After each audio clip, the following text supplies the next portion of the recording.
매일매일 성경 묵상을 돕는 해설 가이드입니다. 안녕하세요. 묵상 코치입니다. 함께 읽고 나눌 말씀은 민수기 27장 1절에서 11절까지 말씀입니다. 인구조사와 땅 분배의 대원칙이 마련된 직후 예상치 못한 문제가 대두되었습니다. 상속할 남자 없는 집안의 경우에 관한 슬로바의 딸들이 토지 상속을 주장할 수 있는지 문의하였습니다. 1절에서 5절입니다. 요셉의 아들 므낫세 종족들에게 므낫세의 현손 마길의 증손 길랏의 손자 헤벨의 아들 슬로바스의 딸들이 찾아왔으니 그의 딸들의 이름은 말라와 노아와 호글라와 밀가와 디르사라. 그들이 해막문에서 모세와 제사장 엘라셀과 지휘관들과 온 회중 앞에 서서 이르되 우리 아버지가 강야에서 죽었으나 요아를 거슬러 모인 고라의 무리에 들지 아니하고 자기 죄로 죽었고 아들이 없나이다. 어찌하여 아들이 없다고 우리 아버지의 이름이 그의 종족 중에서 삭제되리까? 우리 아버지의 형제 중에서 우리에게 기업을 주소서 하매 모세가 그 사연을 여호와께 아뢰니라. 슬로봇이라는 사람이 아들 없이 딸만 남기고 죽었습니다.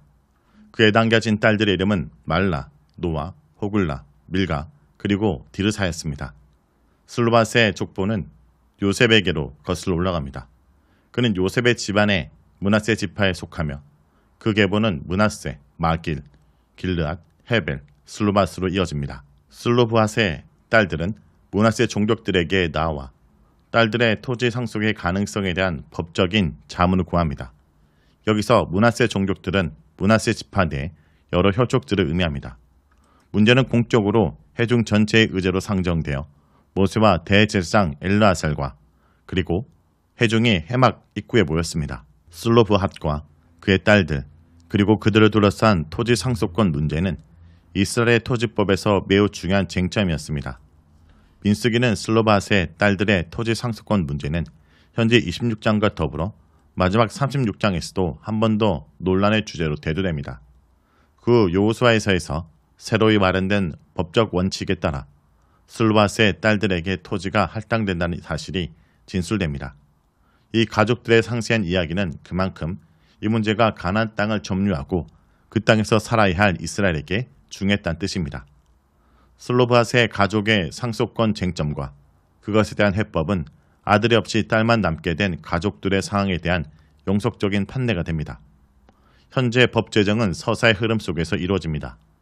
이미 주어진 율법들로 답변할 수 없는 예기치 않은 상황이 닥칠 때 새로운 규정이 마련되어야 하는 경우가 있습니다. 이때 서사는 율법과 필연적으로 얽히게 됩니다. 오경에서는 이런 사례가 4차례나 나타납니다. 첫 번째는 하나님의 이름을 저주한 신성모독을 범한 자들의 처벌법입니다. 레위기 24장 10절에서 12절에 나옵니다. 두 번째는 몸이 부정케 되거나 여행으로 인해 유월절 예식에 참여하지 못한 사람들을 위한 두 번째 유월절 제정입니다. 민수기 9장 6절에서 14절에 나옵니다. 세 번째는 나무를 함으로 안식일을 위반한 사람의 처벌법입니다. 민수기 15장 32절에서 36절에 나옵니다. 현재의 쟁점인 네 번째, 스루의 딸들의 토지 유산 문제가 27장 1절에서 11절에 나오고 있습니다. 집안의 남자가 아무도 없는 상황, 즉 슬로바의 딸들이 처한 상황은 사실 일부 다처가 허용된 고대사에서는 큰 전쟁 외에는 드문 사례라 할 수 있습니다. 따라서 이에 대한 법적 장치가 아직 마련되어 있지 않았습니다. 딸들은 자신의 아버지 슬로밧이 고라 일당의 반역에 동참해 못살돼 죽은 것이 아니라 개인적 죄로 사망했음을 강조합니다. 이것은 그네들 아버지의 죽음의 원인이 병사나 자연사 혹은 우연한 사고가 아닌 죄 때문이었음을 말해줍니다. 그럼에도 그들은 아버지의 재산권은 유효하며 자신들에게 상속권이 있다고 주장합니다. 아버지의 형제 중에서 즉 가문 내에서 아버지 목 대신 자신들의 몫을 줄 것을 요구합니다. 딸들의 발언은 한 가지 중요한 사실을 암시합니다. 즉 가증한 반역죄를 비롯한 무서운 범죄를 저지른 자는 즉각적인 신적 심판을 당하고 동시에 그 집안이 멸족되어 모든 토지를 비롯하여 부동산을 뺏기게 된다는 것입니다. 이런 사례들이 성경에 나타납니다. 고라 반역에 참여한 자들은 고라 알들의 일부를 제외하고 모두 가족들까지 못살되었는데 그들이 소유한 토지 상속권도 자동으로 찬탈되었을 것입니다. 소위 나봇의 포도원 사건에서 나봇은 억울하게 배교와 반역죄를 뒤집어 쓰고 죽임을 당한 뒤 포도원을 빼앗겼습니다. 그러나 그런 극악한 죄가 아닌 다른 죄 때문에 누군가가 벌을 받아 죽었다면 그의 토지 소유권과 상속권이 무효화되지는 않을 것입니다. 무엇보다 본문은 당당하게 땅의 소유권을 주장하는 용감한 여자들과 가나안 땅의 정복을 두려워하여 애굽으로 돌아가길 원하는 비겁한 남자들이 대두되고 있다고 볼 수 있습니다. 6절에서 11절을 보겠습니다. 여호와께서 모세에게 말씀하시되 슬로아스의 딸들의 말이 옳으니 너는 반드시 그들의 아버지의 형제 중에서 그들에게 기업을 주어 받게 하되 그들의 아버지의 기업을 그들에게 돌릴지니라. 너는 이스라엘 자손에게 말하여 이르기를 사람이 죽고 아들이 없으면 그의 기업을 그 딸에게 돌릴 것이요 딸도 없으면 그의 기업을 그의 형제들에게 줄 것이요 형제도 없으면 그의 기업을 그의 아버지 형제에게 줄 것이요 그의 아버지의 형제도 없으면 그의 기업을 가장 가까운 친족에게 주어 받게 할지니라고. 나 여호와가 너 모세에게 명령한 대로 이스라엘 자손에게 판결의 규례가 되게 할지니라. 토지 상속에 대한 새로운 판례법이 제정됩니다. 하나님께서는 슬로바스의 딸들의 권리 주장이 정당하다 말씀하십니다. 따라서 그녀들은 아버지의 몫을 그의 형제들 중에서 그녀들이 받아야 한다고 확정하십니다. 하나님께서는 추가적인 판례를 알려주십니다. 첫째, 만일 어떤 사람이 아들이 없이 죽으면 그의 기업은 딸들에게 돌아갑니다. 이것이 현재 슬로바의 딸들이 갖고 있는 권리입니다. 둘째, 만일 딸들이 없다면 그 기업은 그 사람의 형제에게 돌아갑니다. 셋째, 형제도 없다면 그 기업은 고인의 아버지의 형제, 곧 삼촌에게 상속됩니다. 넷째, 만일 아버지의 형제도 없다면 그의 기업은 가장 가까운 친족에게 돌아갑니다. 첫 번째 상황은 좀 더 설명이 필요합니다. 상속권을 갖는 딸은 미혼 여성이 분명합니다. 결혼한 여성은 이미 다른 집안의 식구이기 때문입니다. 민수기 36장에서는 이 사항을 상정한 판례가 추가로 주어집니다. 민수기 36장은 27장의 법을 보완하여 아버지의 땅을 상속받은 딸들이 다른 집안으로 시집가서는 안 되며 반드시 자기 가문의 남자들과 결혼해야 한다고 명령합니다. 그렇게 하여야 그 땅은 돌아가신 아버지의 이름으로 계속 그 가문에 남아있게 됩니다. 딸들을 통해 아버지의 땅과 유산이 존속하여 대를 이을 수 있습니다. 그 사례가 역대상 2장 34절에서 35절에 나옵니다. 세산이란 사람에게는 아들이 없이 딸만 있었습니다. 그 사람은 딸을 자신의 이집트 종인 야르하에게 시집보내 둘 사이에서 앗대를 낳게 하였습니다. 이 앗대가 세산의 대를 이어가고 땅은 후손을 통해 대를 이어 상속됩니다. 세산은 자신이 아직 살아있을 때 딸과 그 종 사이에 태어난 아이를 자신의 친손자로 입적해 이것을 합법화했을 것입니다. 한편 아들, 딸, 삼촌, 근족의 상속권 이동의 순서는 레위기 25장의 소위 고해법의 의무를 지니는 순서와 흡사합니다. 누군가 빚더미에 눌려 자신의 토지권 사용을 다른 사람에게 넘겼다면 가족 친족이 나서서 그 땅을 대신 갚아줌으로써 무르기를 해줄 수 있습니다. 이때 무르는 자를 히브리어로 고엘이라 하며 상속자 혹은 구속자로 번역이 가능합니다. 레위기 25장에 의하면 고해법을 준수하는 친척의 범위와 순서는 다음과 같습니다. 첫 번째는 그의 형제들, 두 번째는 그의 삼촌, 세 번째는 그의 사촌, 네 번째는 대가족의 근족입니다. 순서는 이촌부터 삼촌, 사촌, 그리고 대가족의 친척으로 이어지는데 이는 가족 내 형제들 중 누군가 그 의무를 수행해야 하고 그렇지 않으면 가장 가까운 친척들로부터 그 책임을 감당해야 함을 의미합니다. 구속자의 서열은 룻기에 의해 확증됩니다. 나오미와 룻의 고엘이 될 형제가 더 이상 존재하지 않는 상황에서 가장 가까운 친족이 그 의무를 넘겨받았습니다. 그러나 나오미가 얼마나 가까운 친족인지는 알 수 없으나 보아스는 율법이 정한 순서대로 그 친족을 찾아가 그에게 고엘이 될 우선적인 선택권을 줍니다. 만일 자신이나 가족 그리고 친족에게 토지를 물을 능력이 없었다면 토지를 잃은 사람은 원래 소유자에게 땅이 돌아가기로 되어 있는 희년까지 기다려야 합니다. 슬로바스의 딸들의 사례든 고해법이든 모두 레위기 25장의 희년법의 일부인 소위 토지법의 구체적 실천과 관련된 사례입니다. 하나님께서는 토지는 다 내 것임이다 라고 레위기 25장 23절에 선언하셨습니다. 자, 여기까지가 민수기 27장 1절에서 11절까지 말씀입니다. 오늘 말씀을 통해 우리는 무엇을 묵상하고 적용해야 할까요? 하나님은 우리의 목소리에 귀를 기울이십니다.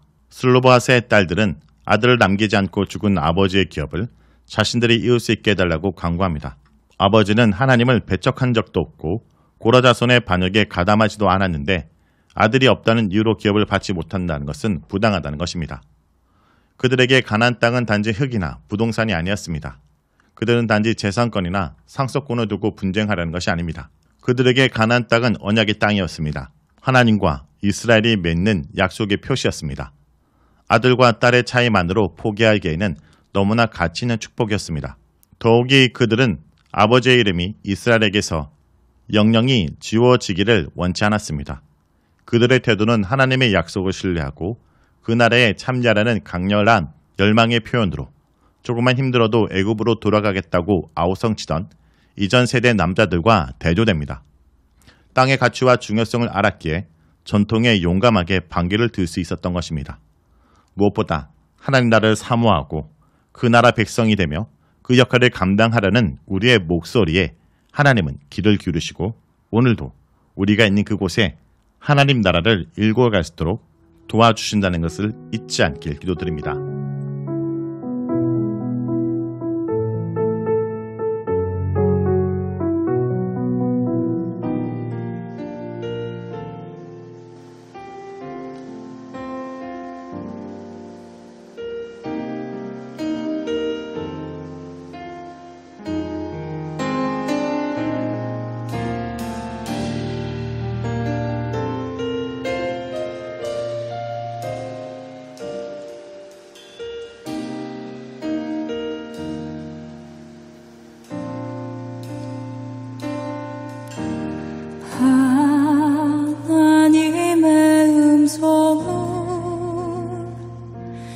듣고자 기도하며 귀를 기울이고 나의 기도를 들어주신다네. 깊은 웅덩이와 수렁에서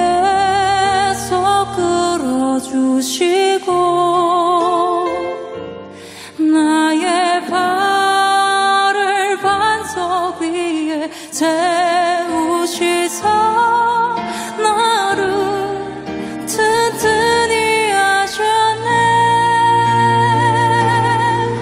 새 노래로 부르자 랄라라. 하나님께 올릴 찬송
이름에도 응답하시는 하나님, 주님 우리의 신음마저도, 우리의 고통과 눈물마저도 주를 향한 찬양의 노래로 바꾸시는 주님을 바라봅니다. 이 밤 주님 역사하여 주시옵소서. 우리 그 주님께 전심의 고백으로 그 주님의 이름을 부르며 전심으로 나아갑시다. 네, 주님 아버지, 오늘 이 밤 임재하여 주시옵소서.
기도하며 나아갑시다.